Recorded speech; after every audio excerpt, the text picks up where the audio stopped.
नमस्कार जय जगन्नाथ टीम से तरफ आपण मानक बहुत बहुत स्वागत। आज टॉपिक होची आमे VL एप्लिकेशन बा ग्रामीण स्टोर VL एप्लिकेशन किपर भाव में आम ओडिशा प्रोडक्ट बा सावित्री प्रोडक्ट आमे किपर भाव ऐड करि परिबा से विषय आमे देखिबा। प्रथम कोन करिबा आमे VL एप्लिकेशन ओपन करिबा।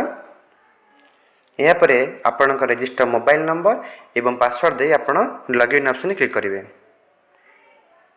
वर्तमान आपणकर VL एप्लिकेशन संपूर्ण ओपन हो गला। या पर कौन करेंगे लेफ्ट साइड टॉप रे बाम पट ऊपर रे तीनोटी गार अच्छी ये आप क्लिक करेंगे। क्लिक कर सारापर यही भाव में आपन को विभिन्न ऑप्शन शो कर आपन कौन करेंगे ना आप लिखाई फास्ट लिखाई home then share apply for DVL basic then लिखाई सेल टू कस्टमर आपड़ ये सेल टू कस्टमर क्लिक करेंगे। क्लिक कर सारापर ये लिखाई कौन ना लिखाई आमर आर्ट प्रोडक्ट्स आप आर्ट प्रोडक्ट क्लिक करेंगे। क्लिक कर सारापर ये आसला सिलेक्ट कैटेगरी ये आप टिक करेंगे।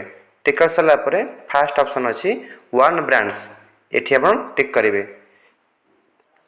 वन ब्रांड्स टिक कर सारापर पुनर्बार तले थिबा वन ब्रांड्स को आप पुनर्बार टिक करेंगे। टिक कर सारापर आपन को विभिन्न ऑप्शन देखला तेणु आप स्क्रॉल करके पूरा शेष पाखक जी जेहेतु आम ओडिशा प्रोडक्ट चूज करुचे आपण को देखु तलक आसापर ये लिखाई ओडिशा पैक्स ये आप क्लिक करेंगे। क्लिक कर सारापर देन आप सबमिट ऑप्शन क्लिक करेंगे। सबमिट ऑप्शन क्लिक कर सारापर आपणकर सावित्री प्रोडक्टर विभिन्न ऑप्शन आपको देखला ये आपण हिसाब से ये आप टिक मार्क देवे। एमाउंट किसी आप कम बेसी करा चाहते तो आपण हिसाब से आप सेलिंग प्राइस आप रखिपारे बा MRP ये आप सेलिंग प्राइस चेंज करेंगे ना आप से रेट दे पारे।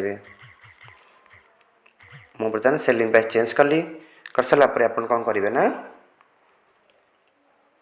तले थी सबमिट ऑप्शन आप टिक करेंगे। देन आप पुनर्बार सबमिट क्लिक करेंगे। वर्तमान आपण प्रोडक्ट सक्सेस भाव में ऐड हो गला। ये आम किपर भाव में ओडिशा प्रोडक्ट को ऐड करवा से विषय आज आम जानिले।